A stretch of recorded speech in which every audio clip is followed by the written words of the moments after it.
Welcome back, welcome back, welcome back. Yeah. Welcome back, Carter. Welcome back, Mace. Welcome back, Taji.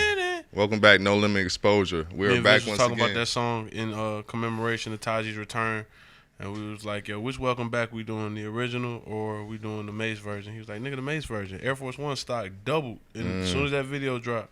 Yeah, shout out to my nigga Murder Mace, dog. I heard he back preaching again, so I Now's the time. I might go catch a sermon, man. Fuck it. Welcome back. Changes. Yeah. Welcome back. I think he had a new church now. Oh, he had a new church. He got a new deal. Yeah, he just signed a 360 with a new church. With Jesus. Yeah, signed a new 360 with God. God take all his residuals, bro. All his merch money. It's called a soul.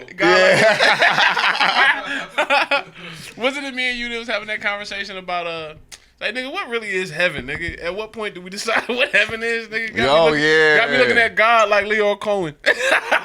This nigga finessing. It's like if my grandma go to heaven, like she don't want to be my grandma. Yeah. Like she want to be young, doing her thing. So what happens when I see her? And what if she a bad bitch? Then what? You fuck your grandma? Not on purpose. God might let that happen if it's hell. Yeah, then I'm like, what kind of sick God would put me in that predicament to begin with? Welcome back, guys. Wash gods and wash never washed up.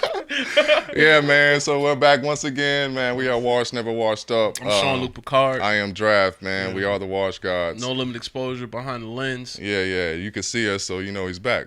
We took a week off. We actually recorded a podcast that will forever live in infamy. Patreon. Yeah. Shout out to my nigga Ricky Blue though, for falling through, man. We definitely gonna make that shit happen. We gonna make sure I told him like I want you to be on the couch, dog. I kind of want you to, get seen, get this fellowship, man. Like how it's supposed to go. But, yeah. Let's get into the countries. Yeah. Oh yeah, episode 46. So yeah, appreciate shout out that. Bo Outlaw. Yeah, shout out to my nigga Charles Outlaw, man.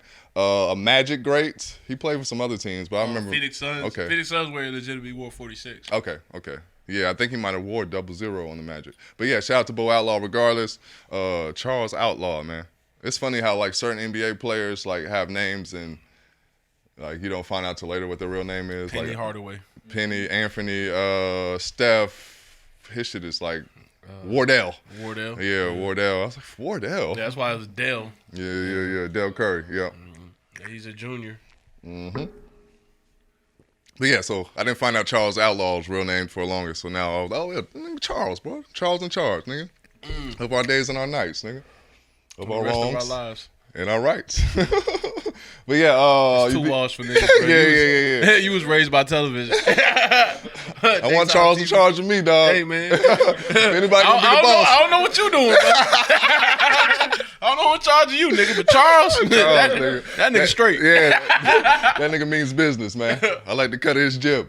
But yeah, man, these United States, man, shout out to y'all, man. Fuck the United States. The United Kingdom, Australia, Iceland, Canada, Ireland, Shout Germany, out to 9,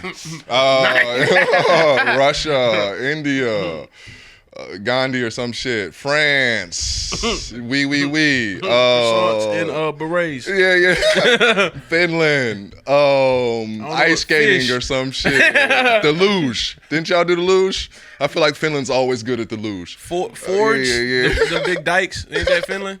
I don't know even what a dike is. It's a big wall. Oh, okay. Yeah. Okay. I know some dikes, man, but Hey, bro. shout out to Alphabet Squad. No disrespect. Yeah. All love. Shout out to all my dikes, big fences. Let's go. Puerto Rico. Right on top.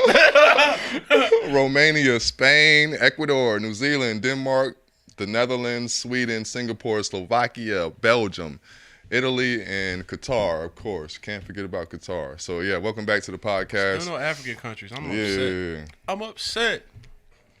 I read somewhere there's, like, basically 20 billion more phones than it is people. Oh, no, basically more people have phones than they have running water. So, Africa, I don't want to hear no excuses, nigga. Y'all got phones, nigga. Fuck that water, nigga. If you got water, you better be tuned in to Wash God. Yeah, this Wash guy. You got water, bro. Or if you don't. Wash up. Yeah, nigga. This is I want to make niggas like, reach towards their aspirations when they listen to this. So if you ain't got water, you hear this wash God shit, like keep it clean. We getting so much water that we washing shit. Ooh. You know what I'm saying? So this probably isn't the best. You can get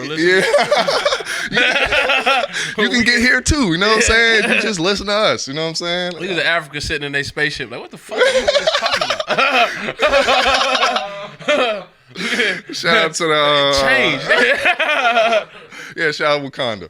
Yeah. We're back once again, man. Like I said, Taji is finally back, man, after a long hiatus, man. It felt like forever. Yeah, I can't even lie. We've seen this COVID hit us in a real way. If you go back and listen to the podcast where we was like, I don't really know, nigga. Yeah. Ain't real? Maybe it's manufactured, nigga. No. I could have a whole nother argument for niggas, but I'm not, man. Do it. As I said, man. Counterpoint draft. As I said, man. I had a dog named Science, man. You can call anything Science, nigga. I mean, it's just. I had a cat named Religion. Motherfuckers be in the hospital all the time. You know what I'm saying? Like I don't know why niggas are in the hospital. I don't know what the doctor really sees. Like, it's just tricky. They be like, well, if you're gonna leave that up, then you never believe nothing. And you're goddamn right, I don't. That's how I move, man. I don't really believe shit. But how was your week? I believe in sicknesses, so everybody stay shiesty or some shit. I don't know. Stay dangerous. Yeah, my week was alright, man. What can I say about my week, man?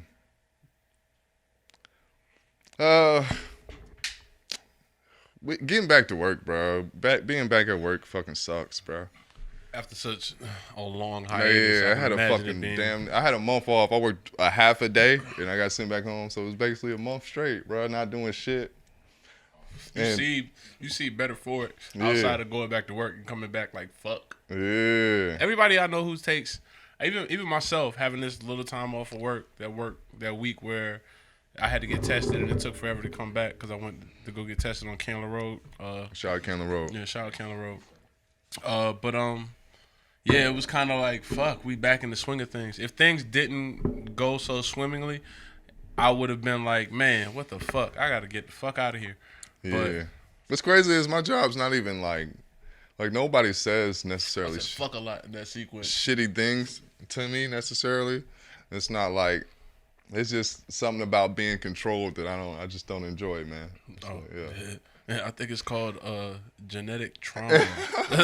Niggas say shit to you. You have a moment where you cock your head to the side and you look, and then you got to decide how much you care about your responsibilities. Or for me too, having a job sometimes is like being in a club that I don't belong in. It's like, you job niggas, man. I'm just not a job nigga, bro. Like we be like, oh, you trying to move up. Well, if you're trying to do this, you need to do that. It's just like, nigga, I don't have enough fucks. Yeah, I don't have that. I'm not wired that way where I'm like, oh yeah, I gotta move up. I never considered moving up in any company ever. Like, only way I got places was motherfuckers walked at me like, oh, would you want to do this? What's funny is I told somebody I fuck it. You gonna pay me more? Recently, I told that's pretty much it. I get it running towards the money, but I'm like, I know the more money you get, the more controlled you'll be. So same sentiment, but I always got to a point where I was like, I'm not taking a job if there isn't any room for me to go up. If I can't get promoted, because I know how I work and I know the type of environments I'm usually working in. So I don't really want to be with the lack of control to a certain extent. I think you brought it up when you were getting interviewed for. Yeah. Like I already know how to play this game. I figured it out. That. I'm watching it from a distance. So, like, if I have more control, I can limit some of the stressors. Now, depending how organized the people are above you, you may be back in the spin again. But I'd rather figure that out from the top than be down there just subject to everybody else's nonsense. And I definitely, still agree with my own sentiment, I guess. But it's just two sides. I agree with you because I don't think I'm a job nigga either. I don't think any of us really are. That's the reason why. One thing you notice how people who have endeavors outside of work, they approach life like, I could do this, or they just got something in their back pocket. Those are the people who think like us.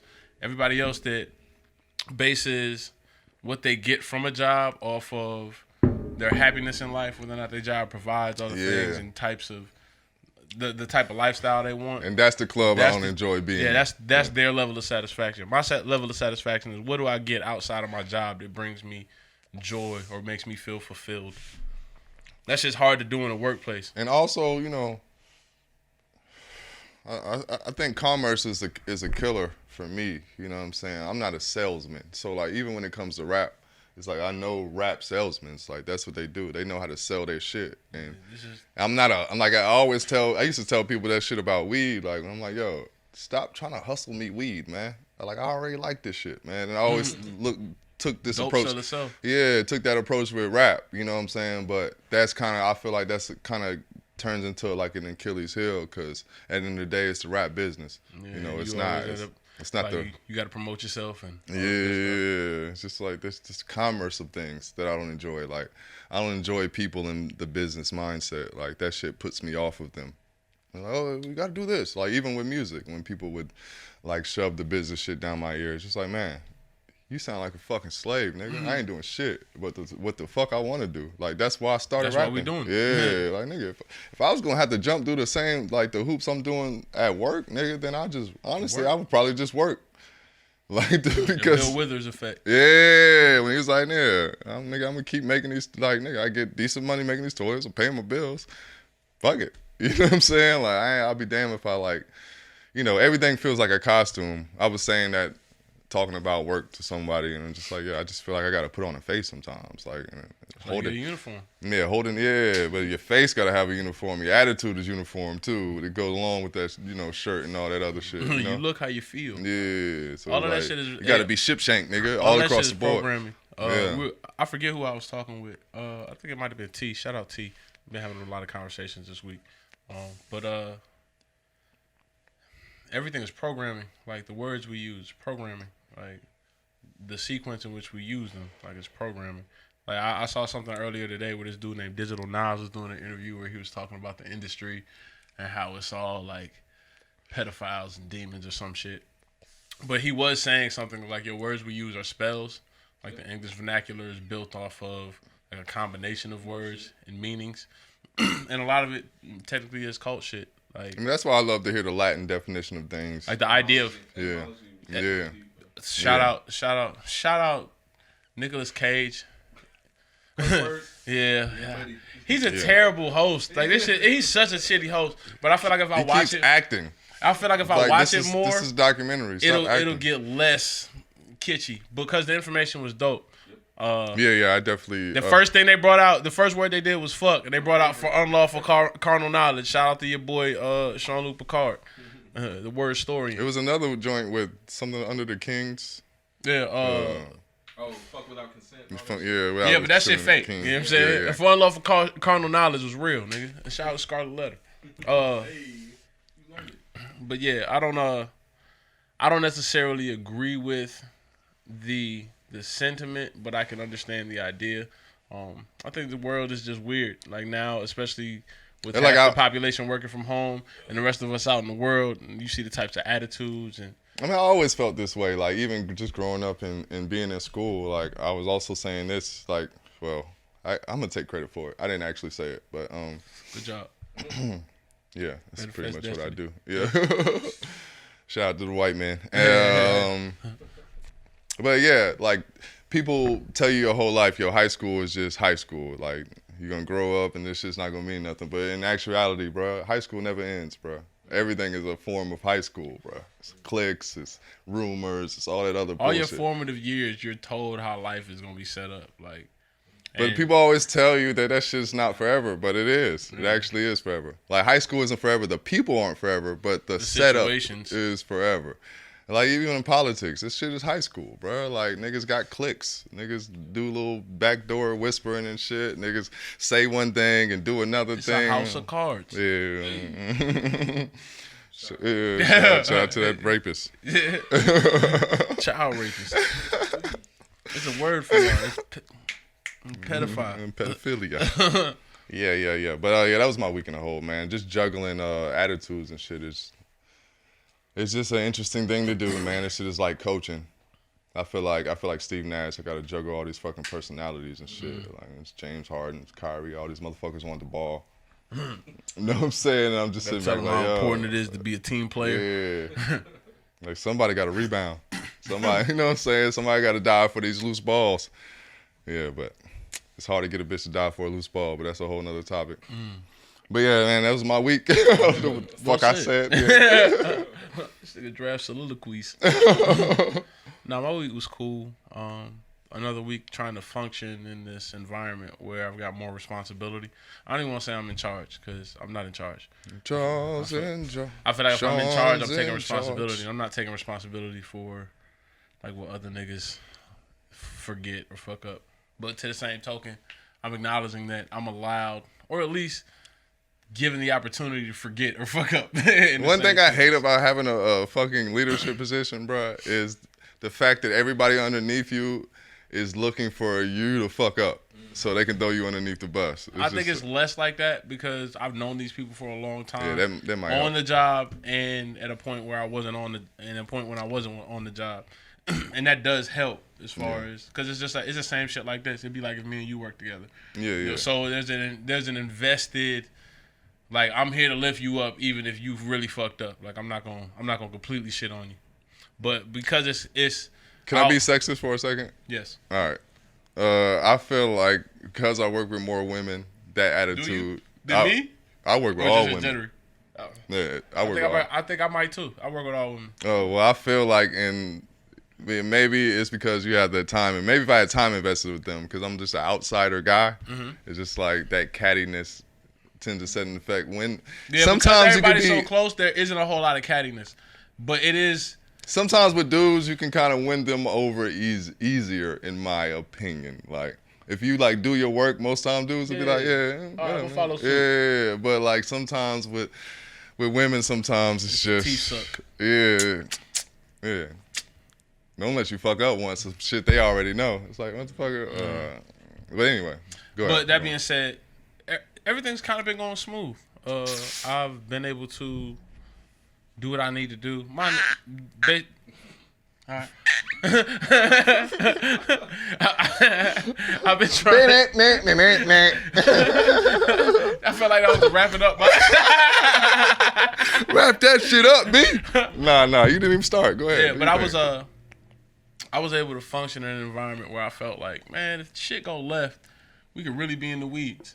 And it was points in times where we had like issues from front end to back end. And pause. Side note, I don't really know what the weeds mean. That means bad? Yeah, bad. In the weeds. In the weeds is like fuck. It's a golf term? Yeah. Shout out Tiger. In the rough. Yeah. Oh, okay. There you go. I started watching that Tiger documentary. I haven't started yet. It's just part one, so it's all the preliminary shit about his upbringing. I see why Tiger is the way he is, though. Yeah. He's really still the same kid. That shit crazy. Tiger's one of them niggas that made me realize I was a hater. Because I'm like, man, when I seen that documentary, I'm like, man, I don't want to understand this nigga. He's like, fuck. They walked past the mirror and was like, oh, shit. They gonna make me understand him now. He gonna be likable and shit. I don't want that shit to happen, and from what I can tell, they're not trying to make this nigga likable. It looked like the MJ shit. Like, it looked like they throwing this nigga under the bus. That made me like MJ 10 times more for me. Like, which one? Last Dance? No. I'm talking about the other MJ, the one they pulled. Oh, the Last Dance. But nah, the one that Oprah co-signed and I know HBO had to pull down. I'm here now. Yeah, this Neverland joint. Definitely. Or excuse me, exactly. But yeah, I feel like nowadays work in general is just figuring out the pattern and falling in line. And like I said, in certain situations, I feel like I'm always given the keys to a sinking ship, or like I'm made captain of a sinking ship, and it reminds me of like working retail. I always get it at a point when there's nothing I can do. It's just practice for something else, and I don't know if that means working independently, like trying to do. I've recently been looking up like prep kitchens where you can do events or prep for shit. You just pay a fee, and I was like, yo, I could do that. Trying to be on your moniker. Shout out to Friends. You ain't watch Friends. All right. Yeah, I watch Friends, niggas. Oh my man. God. Fuck. I'm literally speechless. Not even living single, bro. I watched both. Oh. All right. I'm real rounded, nigga. All right. Well, keep it with Regine and you know, my nigga TC Carson, bro. Don't be bringing that alt-right shit over here, bro. Fuck with Ross, nigga. Like I fuck with the Queen, nigga. Check it out. You know, homeboy standing to my left and my right. True blue, tight like glue. I get around, nigga. I was raised by the TV, as you said, nigga. Right, I saw it all, nigga. Man. I'm gonna stall you out, bro. We're gonna talk about this later, man. Why ain't you telling me watching Friends, nigga? You got a whole life. A whole life you never told me about. Yeah, I was watching Friends, man. Yeah, man. Phoebe and the gang. Yeah, he knows names, yeah, nigga. You talk about these niggas like Wu-Tang. Yeah. Smelly Cat song. What Smelly Cat song? Mm-hmm. Oh my. What's up with y'all, bro? Y'all really weren't. Shit was funny, dog. I never watched Friends. I stopped TV after that. I don't know what I did. It was just never one of those things I got into. Chandler, dog. The only thing, I was like a Home Improvement type nigga. Yeah, I saw Home that too. Improvement, Boy Meets World. See, I Step saw by it Step. all. I saw it all, dog. Yeah. Man, I just saw had it all. it reminds me of the way I choose music. It's like, Everything yo, I somebody did- tell me like, yo, all this shit is good. I'm like, yeah, I wasn't fucking with that. I was fucking with this. I had a quote on like white sitcoms. Oh nah. See, I was on Seinfeld, Friends, all that shit. Yeah, I never boy. fucked with Seinfeld. Yeah. I got into Seinfeld in my Home adult Improvement, life. King of Queens, fucking. Everybody Loves Raymond. I watched Everybody Loves Raymond. Yeah. Yeah, King of Queens wasn't my Only cup of thing I tea. really didn't do was UPN shows. I don't think anybody did except like Homeboys in Outer Space. that. You did Homeboys. I did In the House with Missionary LL. Brothers in the house. I did do it in the house. We had Wayne's Brothers early. Wayne's early Brothers was on UPN? That was on WB. No, WB. It was on WB. Weren't they the same? No. Nah, two different channels, boy. You was in the Ooh, hood, boy. You yeah. knew the difference, boy. Yeah, WB had some shit, boy. Oh, yeah, because like UPN used to get the like the Jamie Foxx show. and they used to get the bullshit. What was that other name? USA shows. So they would run reruns of like I was about to say WGN. fucking Y'all remember WGN? Yeah. Hercules. Cubs game. Yep. The live action Hercules All the series. White Sox games. Oh yes, Kevin Sorbo. Yeah, Xena Warrior Princess. yeah. I was on. I watched everything, all them yeah. Hercules shits. I ain't even gonna flex. I fucked with that shit, dog. Yeah. I can't even front. But anyway, I don't know. I'm not mad at this tangent. My week was all right. Nah, nigga fucked up. Nigga, I fucked around and just saw Kevin Sorbo say some like pro black shit. So Yeah, shout out Xena to him, Warrior- man. Yeah. Oh, Xena too, Xena bro. Warrior Yeah. Princess jumped out there. No, he said some anti-pro black shit, I think. Maybe she might have and checked him on in it. and checked him. Yeah, Dr. I saw Dr. Quinn, Medicine Woman. Y'all niggas don't want to go on this TV shit, bro. Little House on the Prairie, Nigga, Walker, Texas Ranger. bruh. Are we serious, bro? Oh, Rocket Tech. Oh, Walker. You remember Texas Ranger, what was that bro. other What's other this shit, bro? This nigga got a fight scene every episode. Every episode, bro. And he was whooping ass in cowboy boots, nigga. That shit crazy. Man, Chuck Norris, man. Chuck Norris a legend, man. Oh man, that nigga's God. I got into an argument with niggas. God. I don't know how this is to prove to you that like niggas don't change over years. They just get more set in their ways. Yeah. I'm having an argument with my uncle and T about Bruce Lee and Michael Jai White.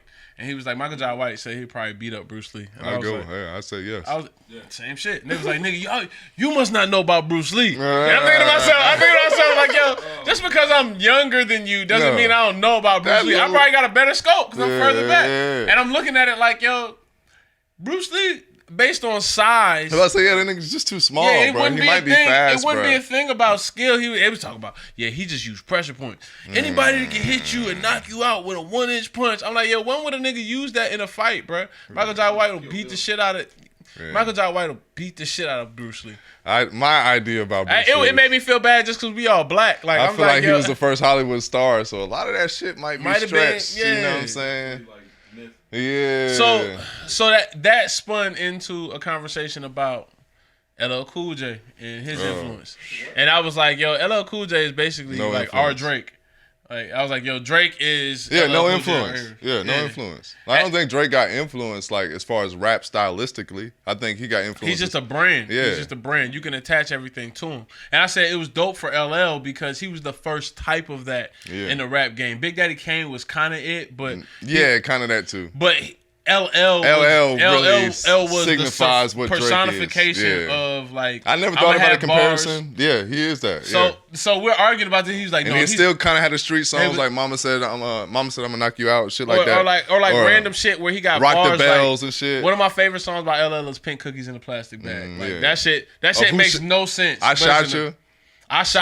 Shit like that. He always dropped this loose. Even Return of the Ripper, the cannabis disc. Yeah. Like I was telling them, I was like, yo, everybody bust. Yes, you can. Everybody was talking about LL like getting taken out by cannabis. I was like, yo, he wasn't really battling nobody that would have ever posed him any threat, popularity-wise or lyrically during that time period. He was He was Def Jam's front runner outside of. You know what you could say though, bro? What? Like cannabis is outside of Run DMC. Cannabis is Pusha. Like niggas know stylistically, like this nigga's ill as fuck. Look, I told them, I was like, they was like, yo, Drake couldn't have battled the niggas who LL battled. I was like, yo, he battled better rappers. Niggas, yeah. He was like, yo, they're not battle rappers. I'm like, yo, I'm literally like, yo.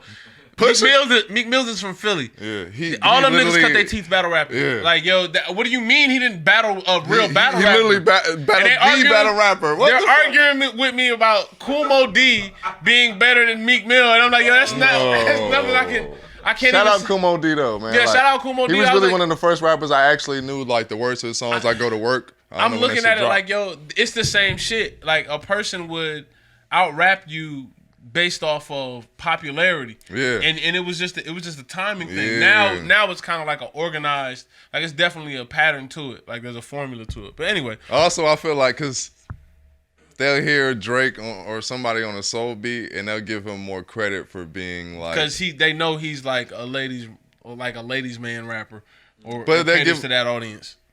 I mean, how did they look at him? How did they view Drake? They said it's not the same. They said LL was bigger. I was like, yo, LL bigger than Drake? Yeah. Hey, I couldn't. It made me realize that I got to be open-minded about the youth and their perspective on shit. Shout out Chop. Chop always on shit that I'm looking at. Like, I don't know what the fuck that is, but it's early. And I'm just like, oh, okay, I'll see it later. Yeah. But I realize I don't ever want to be as closed-minded to the perspective as I age when it comes down to this creative shit. Because I'm never going to be in a situation where I know it all. Like, and I can tell a nigga that's not the case based off fact, but not off feel or theory. One thing I learned, like in my washednicity.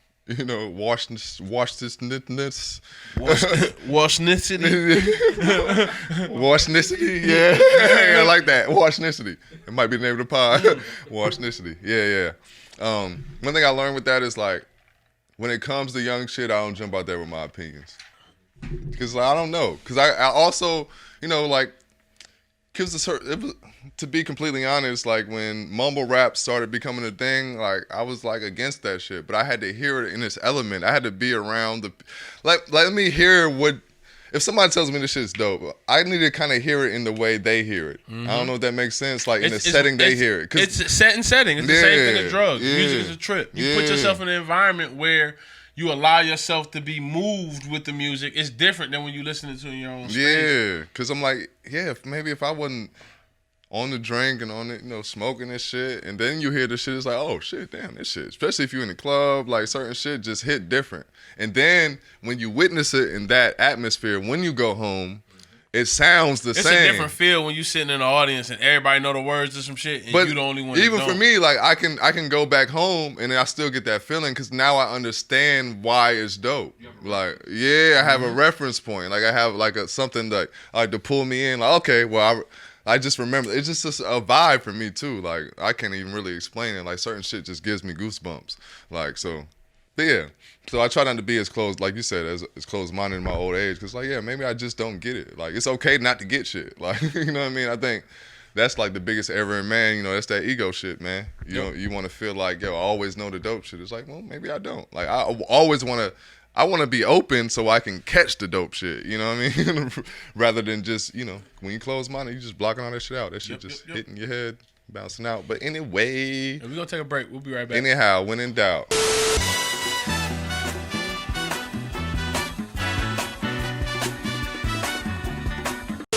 Yeah, all right. After after a short intermission, we're back once again.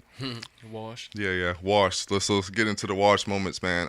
As I said before, like working with a large group of people, like it feels like coaching. So like I feel like a retired player. You know what I'm saying? Like, oh yeah, I'm just coaching now, man. I don't have all these opinions. That's your clipboard. Yeah, I don't have these opinions. I'm worried about y'all opinions now. Like, fuck my opinion and shit. I just gotta do what I gotta do. I just gotta make sure everybody egos is balanced. Make sure everybody get the rock. You know what I'm saying? Make sure everybody get their shots up. Shout out to Steve Nash, Mike D'Antoni, new coaching staff out in Brooklyn. Shout out to the new Big Three too. But yeah, that's my wash moment, man. Just juggling egos, dog. Like, I feel like the old man on the sideline in the fucking suit, like, let's go. And I'm yelling at the refs. Yeah, I got the customers is like the refs, so I gotta yell at them. You know, I gotta look disappointed. What's that? The way home? Yeah. You juggling alcoholism and all these personalities. Yeah. Shout out to Four Roses. But yeah, that's my wash moment. My wash moment, I had another weekend with my daughter where I felt like I was that old school dad. I don't know what you would call it. I guess it would be going fences part 2, but I don't know. Literally, because the nigga played baseball. But I'm on a belt line, or sort of the belt line, wherever that Forward Warrior art shit is. I can't remember the name of it. It's right there before Krog Street Tunnel. You a photographer, Taji. You would know. You know what I'm talking about? It's the middle of Reynoldstown. But anyway, I got to ride in that one strip because it's pretty level and it's straight. And you never know how unlevel it is until you get a 4-year-old on a bike. Yeah. One thing I say is she's... Man, it's 4 now. Yeah, she's 4. Crazy how time flies. About to be 5. And telling everybody. Yeah, I'm 4. Yeah, bleep about that to too. be 5. But she's going down whatever street this is. It starts with a W too. I can't remember. Wiley Street, yep. That's where I saw you. Hey man. Really? Randomly in the street? When I was running. Well, sorry, that's Anyway. We riding down Wiley. And for those that know me, biking is kind of my thing. To a degree. I'm biking these blocks here. Shout out Frank Ocean. Yeah. No Jay-Z, no Tyler, bro. Just the Frank solo. Biking. Relax.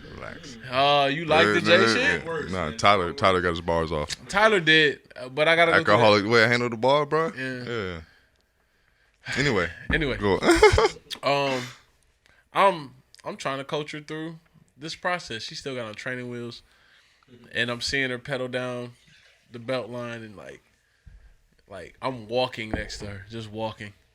I'm like thinking to myself, like, yo, you should be going so much faster. Pedal harder. I adjust her seat. I'm trying to get her in an aggressive stance. And somewhere mid-ride, like some white lady, random white lady's like, shout out to Karen's. shout out to all my white ladies. Yeah, she's like, you're doing such a good job. I love your helmet. And I'm just like, that's not the point. Like, leave my child alone. Oh, man. You are going fences, bro. You so Denzel right now, dog. Like, come on, chill, dog. I'll let her enjoy it. I'm not letting her enjoy the process. No. And it got short. It got so short. I was like, eventually I had to pee and I was frustrated. Like, we don't have anything to do. This nigga really is Denzel, bro. But it was... You a curmudgeon, bro. And I realized it in that moment because I wasn't letting her enjoy riding the bike. God damn. It was bad. Chill, bro. But in my defense, she did do a really good job, and I told her that. Like, I definitely told her that you're doing a great job. And it just takes time. And she's got 2 bikes now, so I'm just like, yo. You really don't. I'm like, yo, I had no excuse. We got to get these training wheels off. Other kids just swinging by her on smaller bikes, no training wheels. Other kids probably not as smart though. Like it's it's strengths and weaknesses, nigga. Yeah. Like it is what it is. Like she ain't gonna be great at everything. So my wash moment is like realizing I'm that over aggressive sports dad. I had to check myself. I was like, oh shit, touchdown. I'm pushing kids out. Like, get the fuck out the Wait, nigga. That's my son. Yeah, that's wild. Yeah, biking was the craziest shit for it to be about. Like, I'm just like, yo, I know she's gonna be tall. She's probably gonna play basketball. She's gonna play volleyball. I've been talking to a lot of people who've just been really into volleyball lately. And I'm like, man, this might be a way for her to get a scholarship. But I'm like, yeah. The thing is, like, you know, for me as a guy, like, I always felt I didn't really have any natural abilities, like, as a kid. So, you know, maybe I would, you know, quasi-intelligent, but I didn't even have good grades. I was never encouraged to embrace mine. Like, it was just one of those things where like, you be 6 feet and you be into music, and they be like, the fuck are you doing? They had a coach in middle school look at me and be like, son, bro, what's... This nigga got a violin, man. Somebody get this nigga a hoop. Fucking go, get him a Fisher Price, get him something. Get I him told my train, parents that they found it. Y'all fucked up, bro. Y'all fucked up, bro. I had a goal in my yard. What's crazy is only because, like, you know, I ain't gonna put no salt on my name. Like, niggas talk shit, but realistically, like, people did like come to my parents like, yo, you gotta do some shit with this shit, boy. Nigga kind of hoop. Shout out Lucius Sanders. But yeah, I wasn't even tall though. Like, I got my growth spurt like 15, 16. I was like, yo, this nigga got potential. I was like 5'5". I was just on basketball. Like, really, my growth spurt fucked me up because like I got like blue chips. But I got tall and I didn't know how to you know, you don't understand your body and shit. Yeah, like everything's different now. Yeah. So. That's why when that year my daughter was born, like from the time she was born to maybe when she was like 2, I spent the time to work on the jump shot. That's where I figured I would just develop I would focus my time on developing a craft, and basketball became a lot easier than it was in my childhood. There's a lot of anxiety that comes with being responsible for scoring a point or some shit, or like making the right play.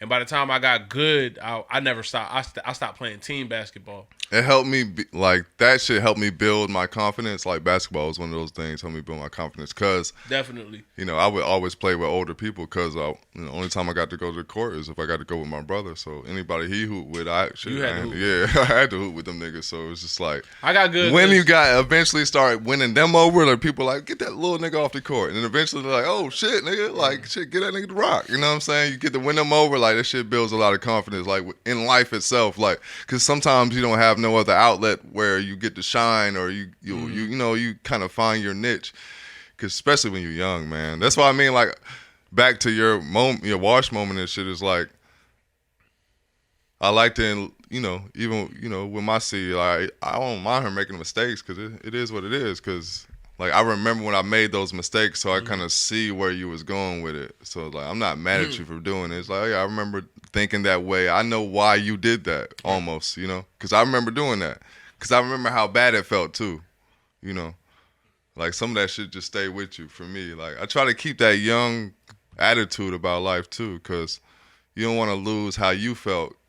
That's why I think when you go back to the LL conversation, like, because if you don't understand how you felt in that moment, you won't understand how the other person did. Yep. Like, you're going to look at it like it's ridiculous. But it's like, yeah. All of that is an emotional response. Mm-hmm. I think the way you feel about nostalgia is the way you feel about yourself. Yeah. Well, that's a different thing. But yeah, man. That was my walk moment. That nigga fucking kick the door down, boy. Kicking the door, waving the 4-4. I've been listening to a lot of Alan Watts lately. But yeah, let's get into these topics. Yeah, YF and Lucci. Yeah, shout out to, well, I don't know if I should shout him out or whatever. It's wild. That's a wild shout out, boy. I'm only talking about this because we in Atlanta, and I feel like I can't not mention it. But YF and Lucci, man. I don't know if anybody's read the yeah, we can talk about the facts. Apparently, like, one person is dead, another person is wounded, I believe, in a shootout. Apparently, YF and Lucci has been apprehended at this point, and they got like a shit ton of charges, man. You know, including like accessory to murder, negligence. Apparently, one of the people in the shootout was wounded, and that was in the car with Lucci, and they pushed him out the car, and he was left for dead. So, R.I.P. to that man.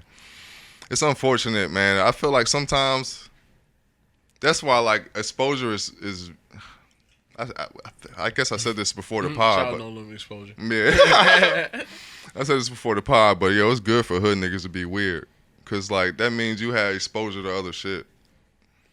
Yeah, because when you're just a hood nigga, you do hood nigga shit. I ain't gonna act like I grew up in the worst hood, but I definitely grew up around, we was Section 8 and all that, like food stamps and all that type of shit. And so I know that mind state of people that just, as they say, you live in a bubble. If you understand if you create your bubble, I think it's fine. But it's another thing to not understand that you live in a bubble. Just be a product of your environment. Yeah. Everything, all the ideas. And I've had to do that with more so in my adult life, because now everybody weird, and you start to see how personalities start to fragment and fray in other ways. But when I was a child, I was the only person that came with my perspective just because I was exposed to so much at an early age. And so when I'm as a child, I'm in music class before I'm in school, or art class before I'm in school. And then I go to preschool and I already know how to count. And I'm with kids that don't know what scales and chords are. Or in high school, when my teacher asked if anybody else knows what NPR is, and you the only kid in class that knows what National Public Radio What's means. crazy is I remember riding with you a long time ago, and you was playing NPR. And I was like, yo, what is this, bro? Like, where did you even find this shit, nigga? Shout out my dad. My dad used to take... I didn't really know AM radio exists. Like, only way I knew about... That's not even AM radio, it's FM. Oh, it is? But either way. Yeah, it's FM. But like talk radio, well, that talk side of radio. AM radio was like Steak Shapiro and shit. I don't even know who that is either. Yeah, shout out 6. Yeah, what was it 680 the fan 2 Oh yeah, I was gonna say only way I knew about people talking on radio for extended periods of time was sports and shit. They're talking about subjects and shit. Where do you find this shit? That's how I found out about one of my favorite artists, Jacob Lawrence. Jacob Lawrence is a Harlem Renaissance painter. He had a exhibit at the High when I want to say my brother was in high school. My brother had to go to one of these artistic events. It was one of the things that made me feel like, oh, school different when you go to private school. Yeah. Because they expose you to so much more. Just intentionally. Yeah, you got teachers that enjoy their job, so if they see you got a spark here, they might lean into it. A nigga went to high school with me. I don't know what he does, but I know he's successful as shit. But he graduated from that private school, and it had a campus. It's right off of the Cab Ave, but it had a campus. What's it called? Horizons. That's you talking about St. Pius. No, I'm saying it's not. It's not even. It's smaller than that. Yeah. But they've got boarding on campus. It's fenced in. He would go there. They had tuition exchange if you came in, or at least a discount. Because when I put my daughter in school, I realized all the preparatory schools for elementary gave that same opportunity to come in and clean up or teach for a discounted tuition. But they made him go to the High and see this Jacob Lawrence exhibit during Black History Month. And I walked around and I saw all this shit, and I was just like, this is the art that I felt the talent that Basquiat had in the period that he was doing art. I was like, I get it, but this is just a better version. It's like going back and listening to a rapper's samples. You go through old samples. Shout out Hughes from Monday Blues. I'm gonna drop that shit tonight. I got the one that we put together is already done. I just haven't labeled it. I was trying to do that shit over here. But yeah, it just gave me a different perspective on life recently. I've just been trying to look at things from the T conversation with LL and Drake. I've been trying to look at things from a more open-minded perspective. I don't remember where we started from. That's why I tried to sum that shit up as open-ended as I could. What were we talking about? Anybody remember? Oh, YF and Lucci.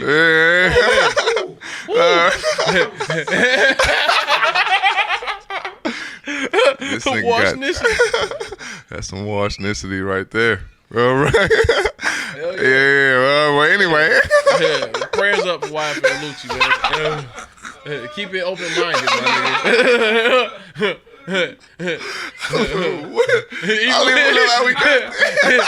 Even when you locked, you can still be free, bro. Shout out to Akon, man. Yeah. But anyway, what's the next topic? What we got?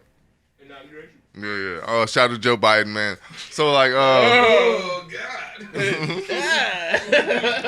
Whatever, man. Yeah. Shout out to Joey Badass. Yeah. Joey Badass. Joey Badass. Yeah, shout out to my nigga Joey. But yeah, man, I'm praying for you, dog. Real shit. I'm praying for you. For real. Like, that shit's so hard. I've never prayed for a white president, but I'm like, nigga, these niggas really might be on your head, dog. Like, these niggas not playing around, bro. When white people want you dead, I don't know what the fuck happens, nigga. Like, that's my one prayer in life is for a white man not to want me dead, bro. Because if he wants me dead, dead. nigga, and niggas will never mourn about me. I mean, they might mourn, but they'll never find my body, for sure. Like, if a rich white man wants you dead, or even a poor one. Shout out John Gotti. That's connected enough, nigga. Jimmy. Shout out Jimmy Hoffa. R.I.P. Fuck. Yeah, they will never find your body, dog. Like, that shit'll get crazy. But yeah, man. So shout out to Joe Biden, man. The country feels very like divisive at the moment, and it's a little scary to be that guy. Yeah, sitting at the moment. We 2 days away. By the time this drops, either you'll be inaugurated or On a bunker. On a t-shirt. Yeah, it might be time, nigga. Yeah, or just this. might be time, nigga. Yeah, but hopefully not. You know what I'm saying?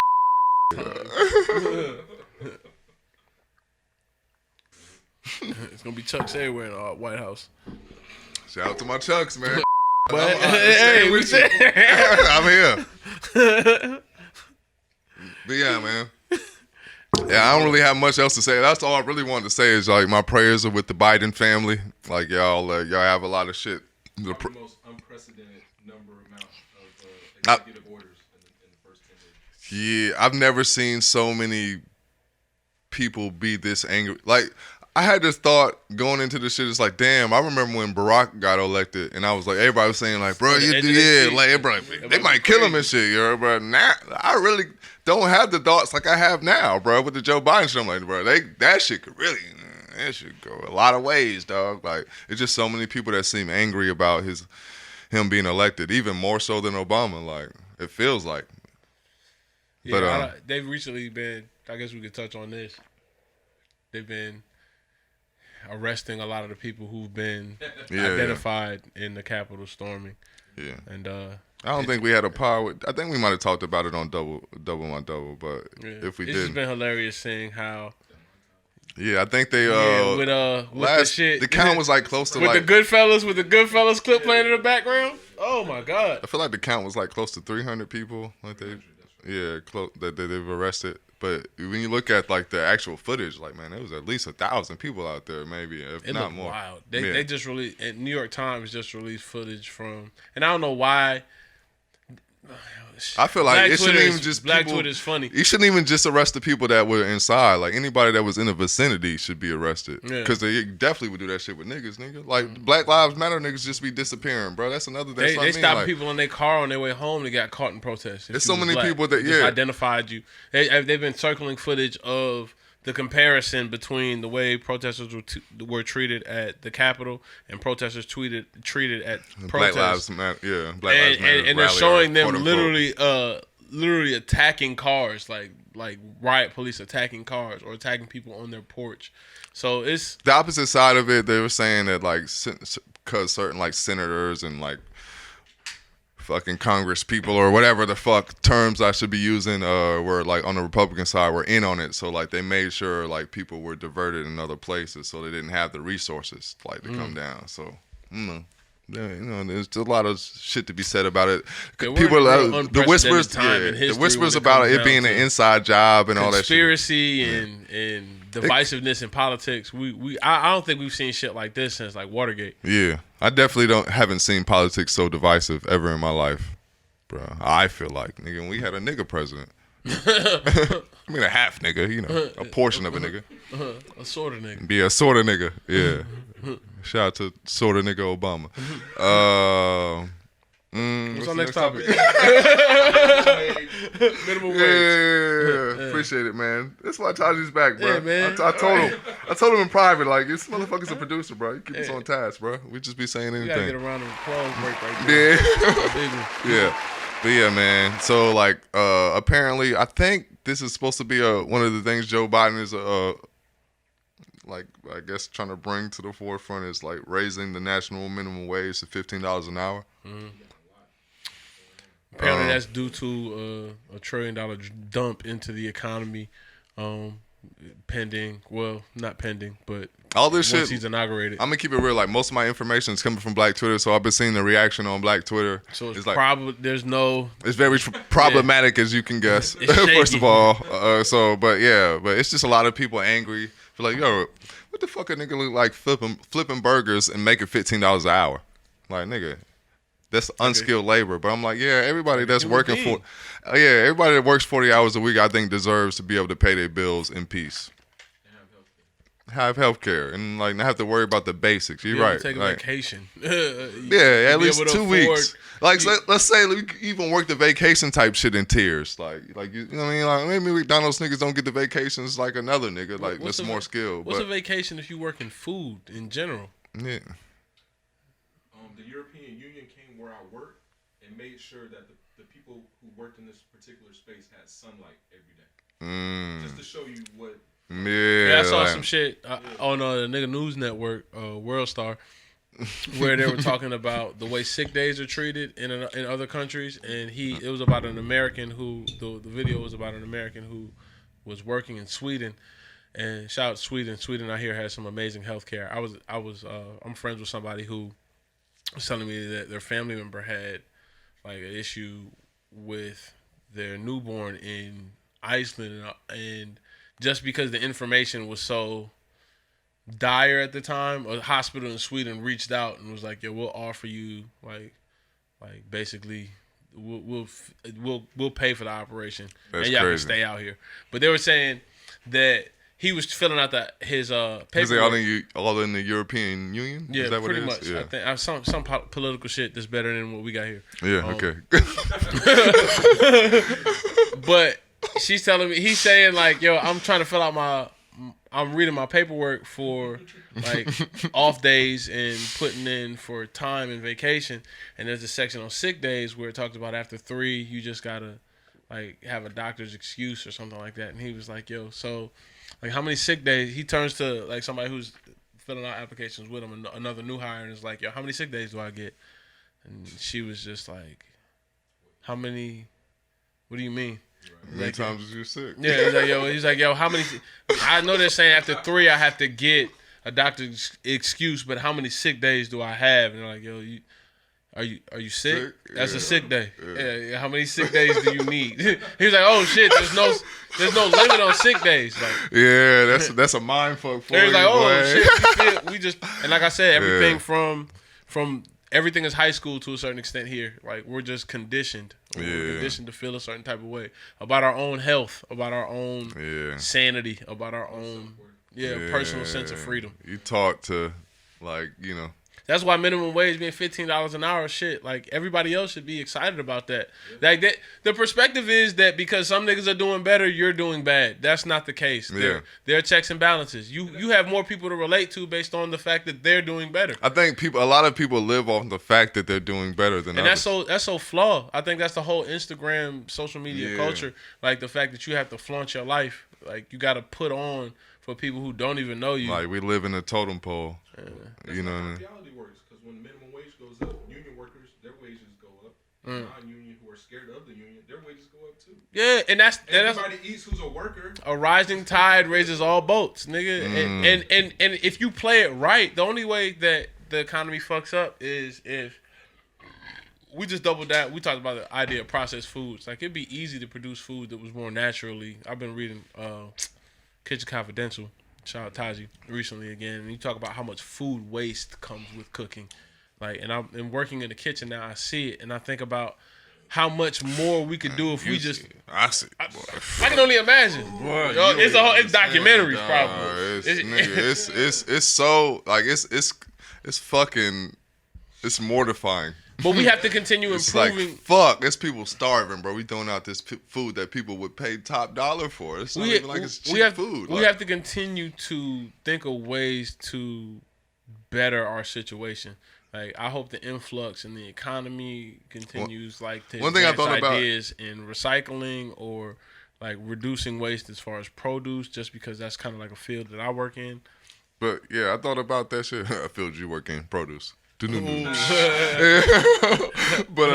thought about it as you were talking. I'm like, man, America is a Ponzi scheme, nigga. It's a Ponzi scheme, bro. It's a lottery. Like, people keep buying it up. Like everybody just bought in to the point that we like even like our national debt is the Ponzi scheme, bro. Like that's what it is. Like niggas just buying in and we just keep shout out all these barrels of oil we don't have. Like it's R.I.P. Mike Rudolph, nigga. Oh, Mike Rupert, my bad. Like the problem with Ponzi schemes, they don't like actually have products.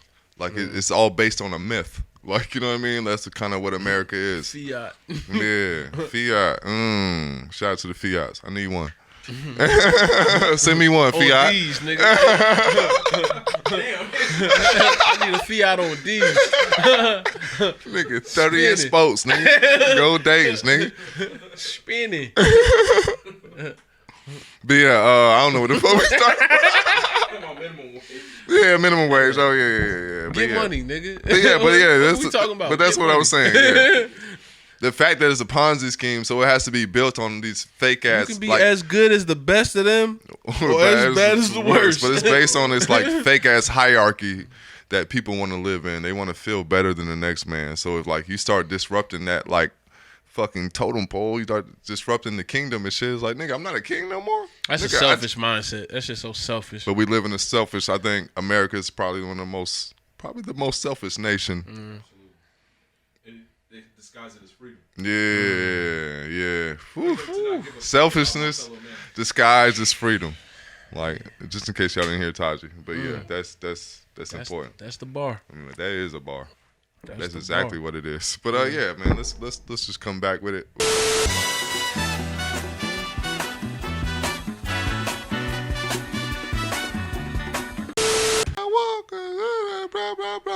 High voice verses. But yeah, shout out to the Bee Gees. Yeah, shout out to the Bee Gees, man. Staying alive. So we're gonna like get into what I've been watching.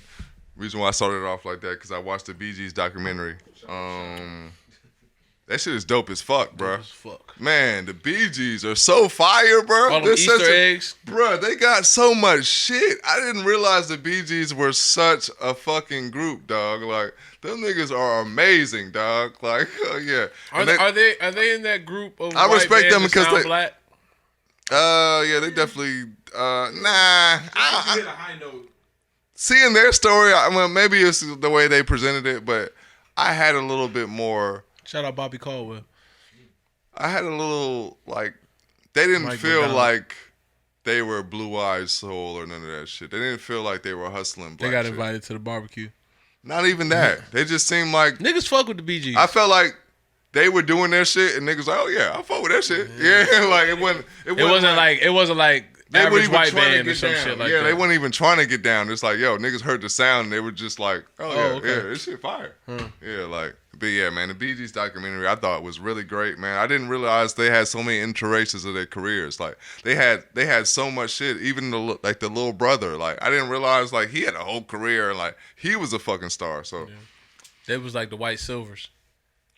Jacksons, but you gonna give them Jacksons? Yeah. What's the white band? Partridge Family.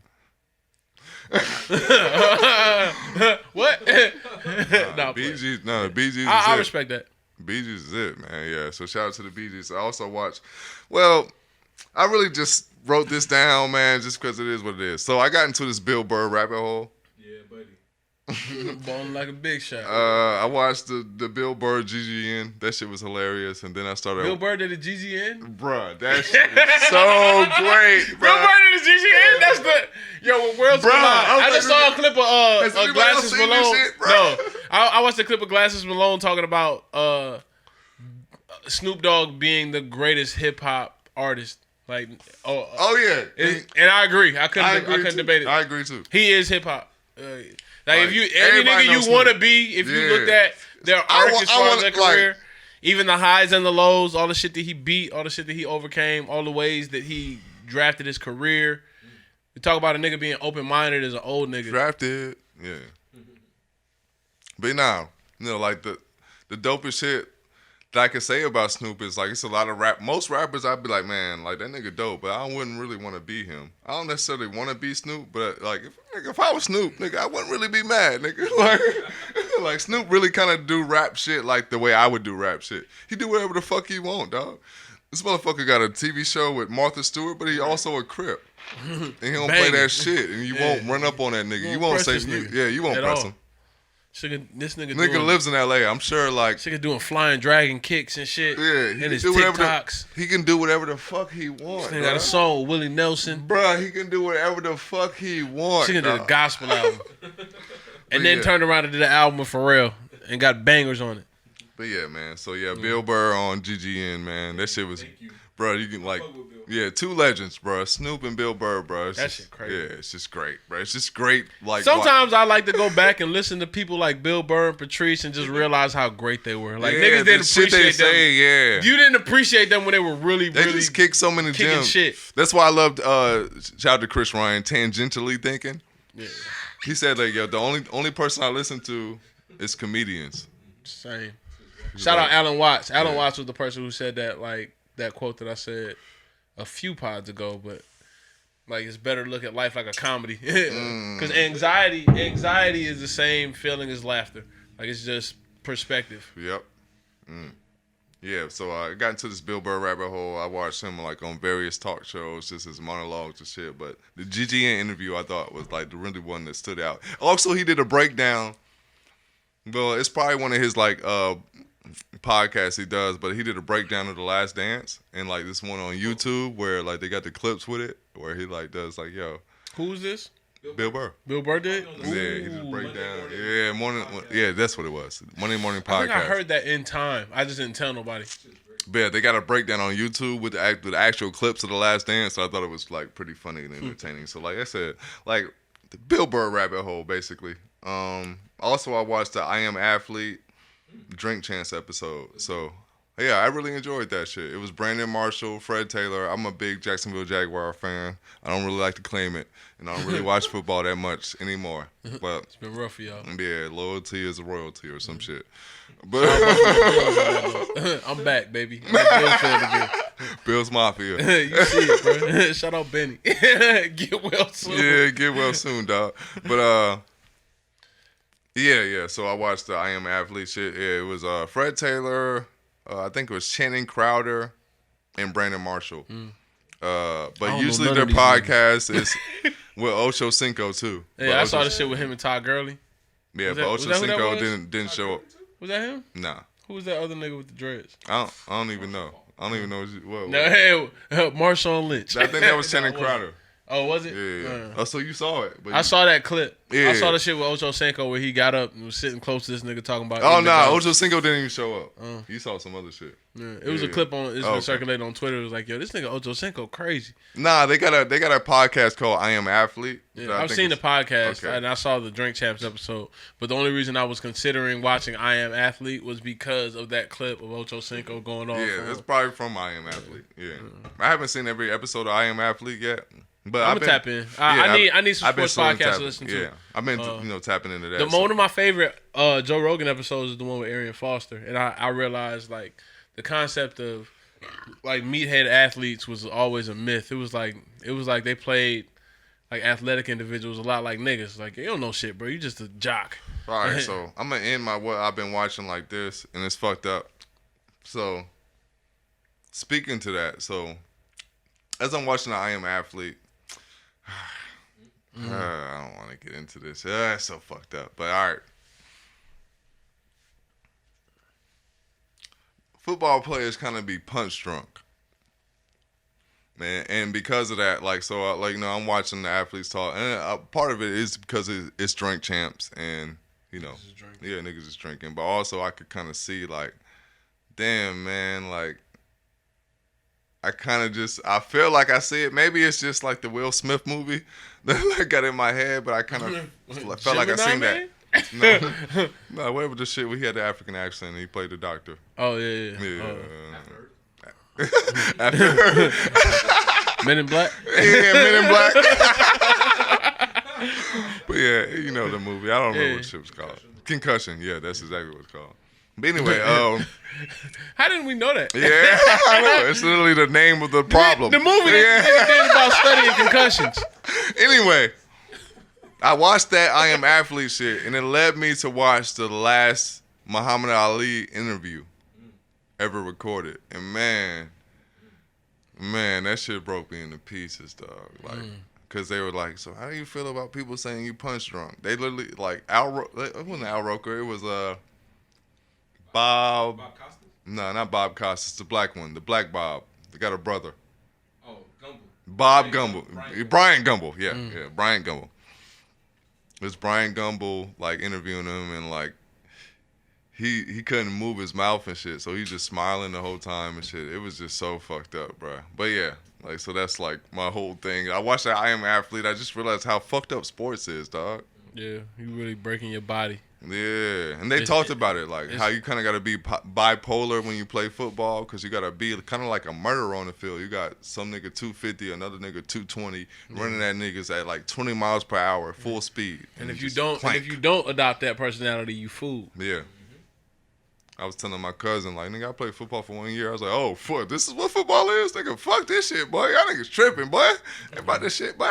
I learned that shit. I learned that shit playing it around the crib. Like, nah, I got knocked out every few times, but it wasn't like every time, because I was like, I used to juke niggas and be cute with the shit, but then you can't do this shit in real football. Yeah. I mean, you might be Barry Sanders, but there ain't a lot of Barry Sanders. And based on your build, you're designed to be a certain type of player in football, nigga. You can't be like 6 foot, 300 pounds and not expect to play line. Like, there's no demographic other than you know where you going and shit. Yeah, but anyway, you're gonna put your body on the line regardless. That's what I've been watching, man. Recently I watched a lot of movies specific to streaming networks. We're gonna talk about, eventually we're gonna have a deeper conversation about writers for particular streaming networks, man, because there's a hierarchy.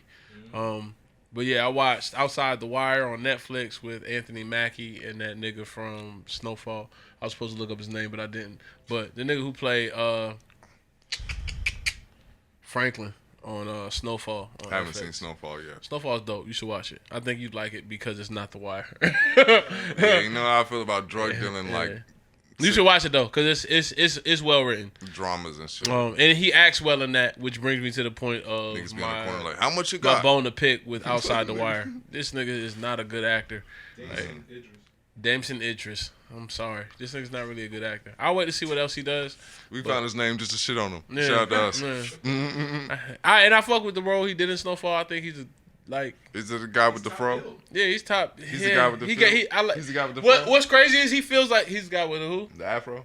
Yeah, he got the noble nigga knee. And that's probably why I don't fuck with him. Yeah, that's why I never watched it.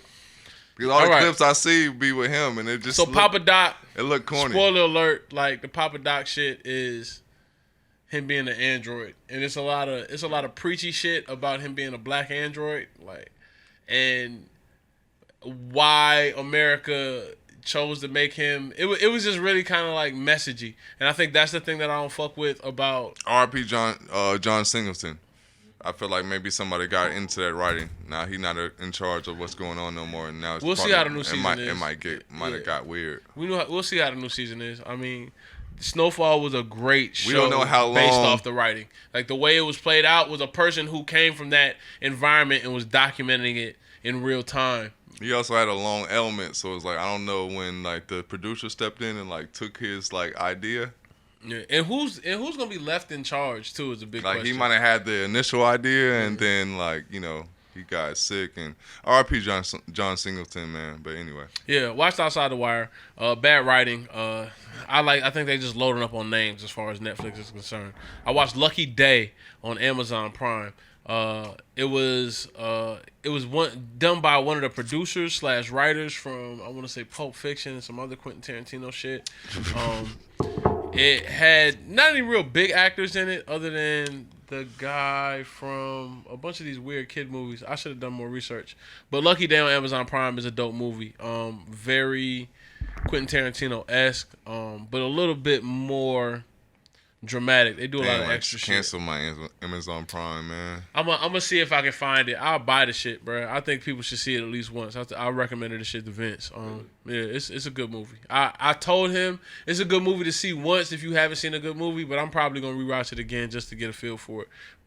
But it's the best movie I've seen since Once Upon a Time in Hollywood. I mentioned earlier I watched Tiger, the Tiger documentary part 1. Like I said, it was cool. I'm interested in seeing how they shit on this nigga throughout the rest of the series. What's I don't that know. about? It's really what you mean? What's it about? The Tiger series? Yeah. So far, it's starting about his father and Wait, who? Oh, you mean like Tiger Woods? Yeah, Tiger Woods. My bad. Oh, all right. It's about Tiger. it's about the Tiger. No, it's another documentary Tiger. that's like it's circling around. Like maybe I'm tripping.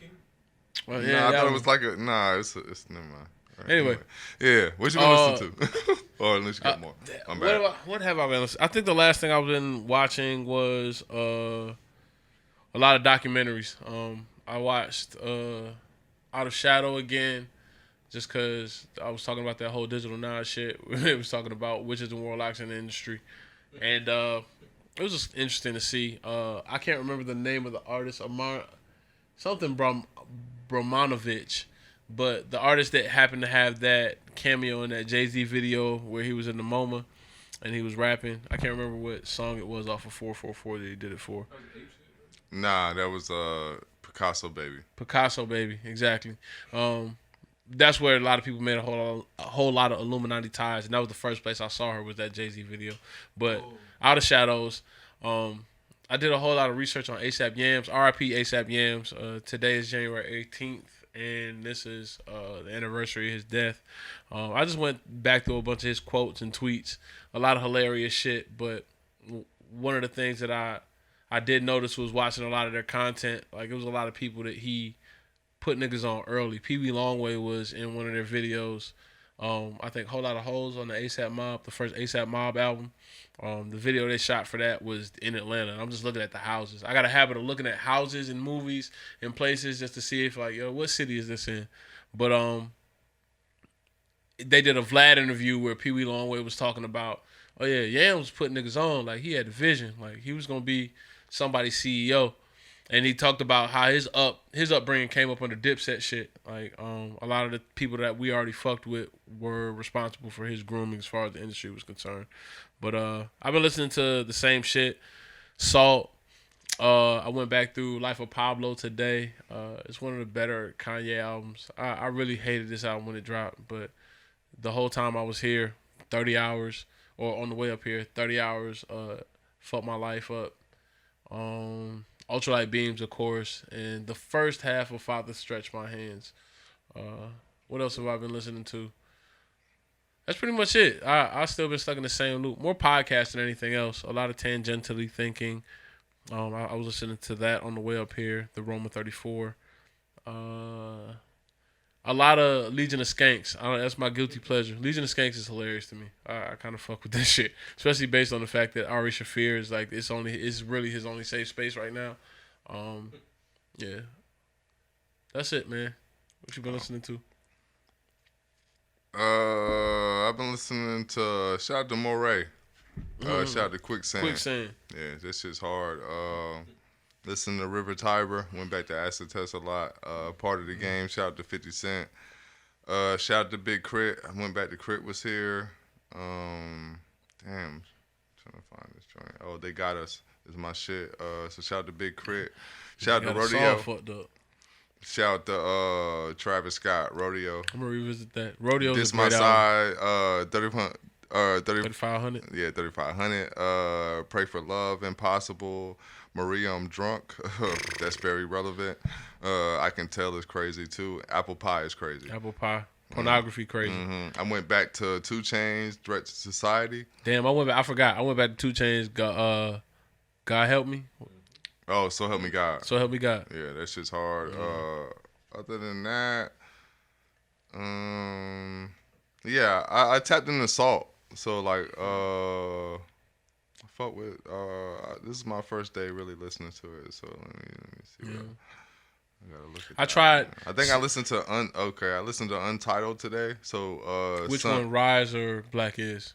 Rise. Listen to Black Is, bro. Yeah. So Sunshine, but on Rise is crazy. I also liked Miracles. No, Miracles ain't on there. Oh, you know you ain't. I like that. Yeah, and that's just a skit. Yeah. But I don't remember anything else. else. But yeah, shout out to them. Oh yeah, the intro was really dope too. Strong. I listened to 7. Shout out Salt for real, cause their presence so big. Like they really got an underground cult. I've been trying to find their vinyl.